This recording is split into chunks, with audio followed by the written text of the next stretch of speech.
Welcome students. Today we are going to learn about the memory system. So memory system is basically a computer requires storage. And why it is required storage? Because as we are aware, we are following the von Neumann architecture. So in von Neumann architecture, we are having the stored program concept. So the stored program concept requires the storage, and this storage is provided by the memory systems. So in this current lecture, we will try to cover all of things like RAM, ROM, cache, and virtual memory. Okay, so let's begin our discussion. Okay, so what is memory? So you can see this diagram in which the basic computer diagram is shown, that is following the von Neumann architecture. So in this particular diagram, you can see that we have control unit, we have processor, we have input output, and at the bottom we have memory. So today we are going to discuss about this memory only. Okay, so what is a memory? So a memory unit is a collection of storage cells together with associated circuit needed to transfer information in and out of the storage. So what is a memory unit? It's nothing but a collection of storage cells. So suppose if you talk about a collection of 8 storage cells. So per storage cell we have some storage, and there are a number of such storage cells present. So collectively it will make a memory unit. The memory unit stores the binary word information in group of bits called words. So on a particular cell we are storing a word, and a word is nothing but a binary word information, that is which stores the data in the form of binary. And you are already aware what is a binary. It's 0 or 1. So computer understands a binary only. So whatever the information or data we are storing in the inside the system will be in the form of binary, that is in the form of 0 and 1s. Okay, so next we are talking about the memory types. So different types of memory present in a digital computer are listed below. So we'll see each of them one by one. First type of memory is known as registers. So this memory is actually built inside the processor. That means every processor has some inbuilt memory that is known as the registers. Okay, they are used for storing the temporary data on which the processor operates. Suppose that if you want to add two numbers, so one or both of these numbers will be stored in the register, or along with that the result will also store in one of the registers. Okay, there are processors which can directly operate on memory. There are processors which used only registers to operate or process the data. So in both type of processors we require the register. So registers are the fastest memory because it is directly attached with the processor.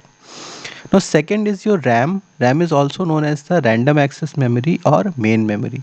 So it is also known as the scratch pad memory. That means whenever you are executing any program inside a PC, so the program will be in the running state, it will be always inside the RAM. So as you are aware that any program when in execution is it becomes a process, so a process always occupies some memory space storage from the RAM. Coming to the third type of memory, that is ROM. So ROM is read only memory.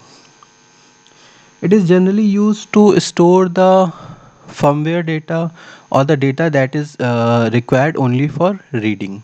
We cannot write the data because ROM is read-only memory, so we can not write, or we cannot use it as a random access memory or writing the data. So ROM is basically used for firmware storage, or you can say that the information that is related to your manufacturing, like in mobile phones, the manufacturing information, the IMI number, these kind of informations are stored in the ROM.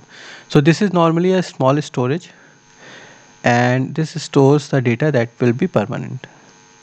Next type of memory is known as the cache memory. So cache is placed between the main memory and the register, and the purpose of putting this type of memory is to reduce the delay in reading the main memory data. So we will discuss this later, but for this, I will just tell you that RAM is slower as compared to register.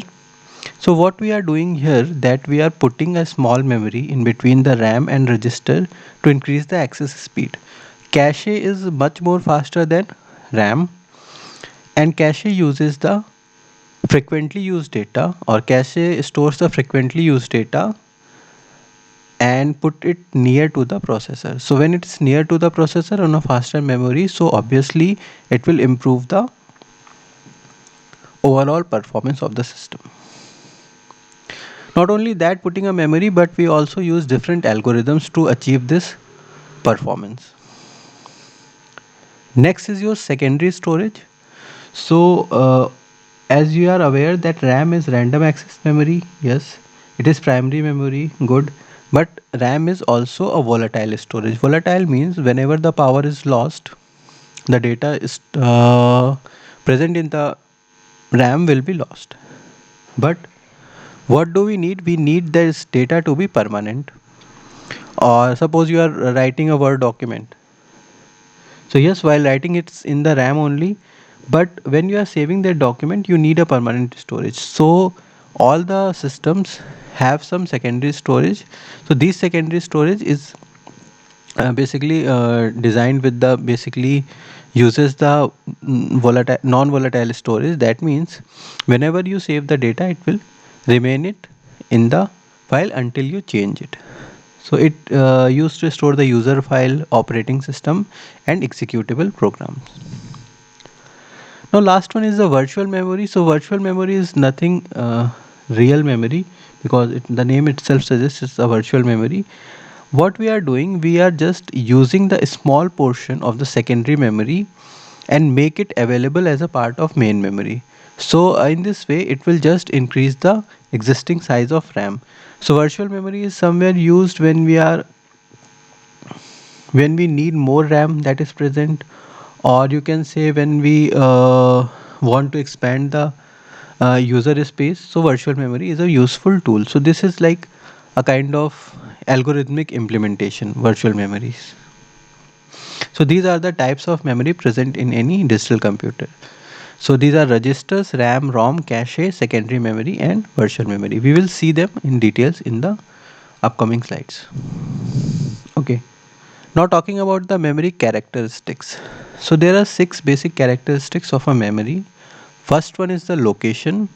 So if you talk about the location, it can be on chip, external, or removable.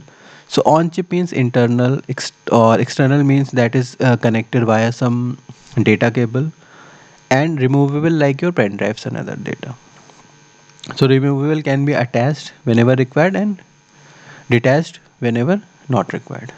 Now talking about the capacity. So capacity is very important characteristics of any memory, because it provides you the size or amount of data it can store. Usually it is given in KBs, MBs, and GBs, etc., etc. So we will see also see that how this capacity is represented. Now unit of transfer.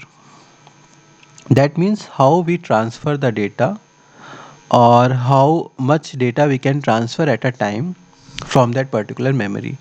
So we have option of bit, we have option of byte, we have option of word, as well as we have option of block by block transfer.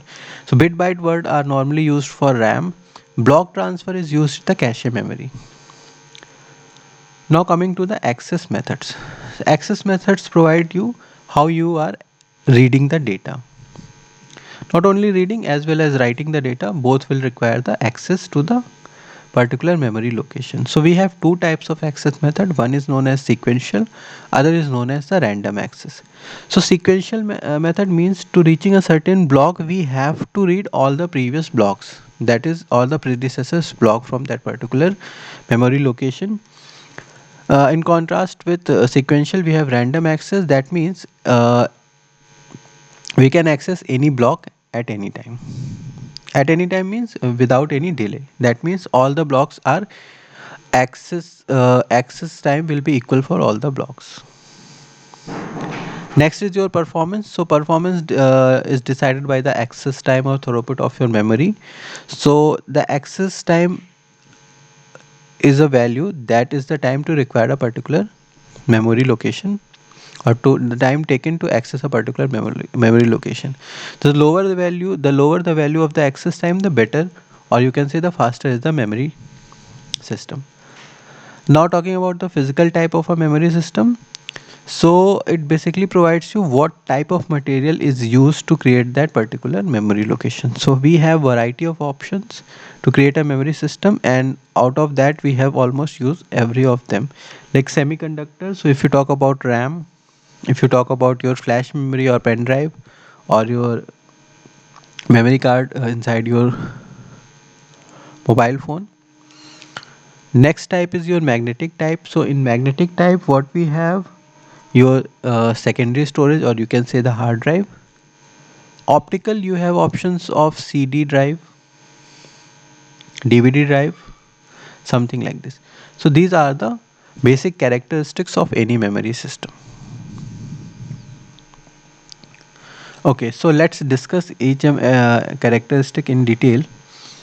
So talking about the location. So first location is CPU. CPU means it is located inside the processor. So we are already aware that resistors are located inside the processor. Next is your internal memory, internally located memory type. So cache is example of internally located memory type. Next is your external. So RAM is an external type of memory that is connected via some buses, or you can say that address bus and data bus. So registers being the nearest to the CPU will be the fastest memory, or you can say we assume that it requires zero access time, and RAM is slowest, it requires the highest access time. So I am in this particular comparison, RAM is slowest in comparison of registers, cache and RAM, because secondary storage will be slower than the RAM. Okay, so now talking about the capacity. So capacity is nothing but in a memory, number of cells and the cell size. When you multiply both of them, you will be getting the memory capacity. So suppose in a particular memory you have 8 cells and each cell size is 1 byte. So the capacity will become 8 bytes. Okay. So a word size, we normally use word size because the cell size is known as the word size. Number of words or bytes. That means in a particular word we can have more than one bytes or single bytes also. So this is one example. Suppose a memory contains 1024 cells with a word size of 1 byte. So this type of memory will be having a memory capacity of 1024 into 1 byte. So 1024 bytes, we know that 1024 is also known as 1 kilo. So it will become 1 kilobytes memory size. Okay, here we use hash. Hash means number of. So you can replace anywhere number of. It is a standard symbol, and anyone can understand this. So number of memory cells, it will replace with the number of memory cells. Okay, so very frequently we are using bit, bytes and everything. Just this will be a basic review of them. So bit is nothing but a placeholder that can hold a binary value. This binary value can have only two possibilities, 0 and 1. So a bit can store either 0 or 1. Thereafter we have nibble. So nibble is nothing but a collection of 4 bits. It is now not being used because it's old representation, but as per the knowledge you should be aware that what is a nibble. Next is your byte. Byte is nothing but a collection of 8 bits. So we have seen 1 bit, we have seen collection of 4 bits known as nibble, and collection of 8 bits as bytes. Now talking about the word. So by default 16 bit is known as a word. Okay, there are some variations, there are some, you can say, abbreviations about this, but aberrations in this particular representations, but by default you can say that word is of 16 bits. Thereafter we have double word. So double word is the two times of a single word. That is, a collection of 32 bits or 4 bytes will be known as a double word or D word. Then there is a Q word or quad word, that is a collection of 64 bits or 8 bytes. Fine. So we have seen bit, nibble, byte, word, double word, and quad word. So let's reveal what is a mystery about this word, and default word size is 16, because there are some literatures which uses that word size as a variable matching with the data bus, so that they use word size as 32 bit or 62 bit. That means, suppose if your system is having 32 byte of data bus, so you can use word size as 32 bits, fine, or 62 bits also. So this is a kind of variation which you have to tackle. But if you use double word and quad word, then this kind of conflict will not occur, because if you define that word is 16 bits, double word is 32 bit, and quad word is 64 bits also. Okay, so these are something that you should remember. It will always be helpful, and I am assuming that everyone is also aware with this. But just a revision, that 2 raised to the power 0 is 1, 2 raised to the power 1 is 2, 2 raised to the power 2 is 4. Similarly, 8, 16, 32, 64, 128, 256, 512, and 1024. So why it should be remembered? Because this will be used more frequently. From above this, the powers will be used, but what we have this thing. So beyond that, the powers of 2 is not required, but till 2 raised to power 10 we should remember all the powers. Okay, so 2 raised to the power 10 is replaced with kilo or 1k. Then 2 raised to the power 20 can be replaced with 1m. 2 raised to the power 30 can be replaced with 1g. 2 raised to the power 40 can be replaced by 1t. So when talking about the memory, this limit is sufficient for current system. Yes, but beyond that we have zeta, peta, and other things also, so you can go with that also, you can learn them also. Our purpose, tera is sufficient. To 2 raised to the power 40 is tera, 2 raised to the power 30 is giga, 2 raised to the power 20 is mega, and 2 raised to the power 10 is kilo. Now next characteristic is about unit of transfer. That means unit of transfer simply represent that what is the amount of data that can be transferred in one read write cycle. So we have three types of unit of transfer. One is known as the byte addressable, another one is known as the word addressable, and the next one is known as the block addressable. So what is byte addressable? That means in one cycle, if one byte can be read or write, fine, then this type of memory will be known as byte addressable. So if you want to read multiple bytes, you will be requiring multiple cycles or multiple read write cycles for that. Okay, like for a 64-bit system with byte addressable memory, you will be required to read 8 bytes.